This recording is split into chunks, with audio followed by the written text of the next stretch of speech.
The seal bar of the MULTIVAC C500 utilizes 1 or 2 sealing bands, depending on the configuration of the machine.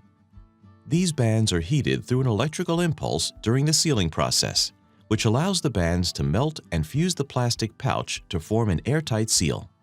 The heating bands are covered with Teflon tape to help prevent the pouch from sticking to the seal bar. Over time, the Teflon tape will become worn, frayed, torn, or burned through. When this occurs, a new piece of Teflon tape should be applied to ensure proper seal quality.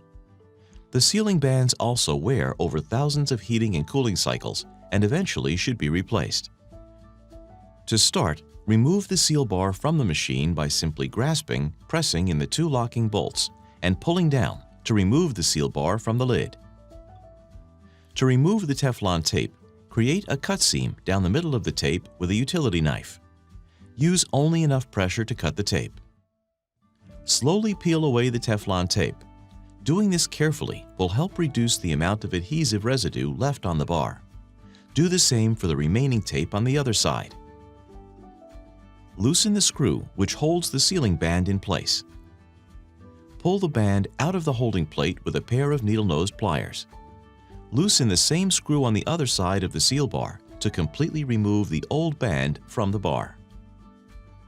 Do the same procedure to remove the second seal wire or band, if you have a double seam seal or double seam sever seal bar. To install the new band, slide the band through the opening. Tighten the screw to ensure the band is held in place. Pull the band over the length of the bar. Insert the end of the band through the other opening. Make sure the band is threaded through the tightening nut. Rotate the tightening nut to pull the band taut against the bar. Once it is in place, tighten the holding screw to fix the position and tension of the band. Repeat this process for the other band if you have a double seam seal or double seam sever seal bar.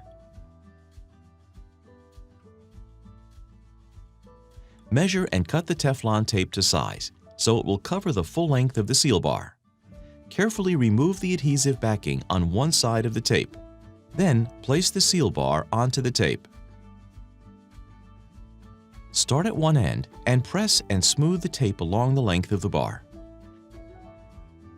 Remove the second adhesive backing and pull the tape tightly around the top of the seal bar and around to the other side, again pressing and smoothing the tape along the length of the bar. To remount the seal bar into the chamber, line up the mounting sockets on the seal bar with the connected posts. Then press up to lock the seal bar into place.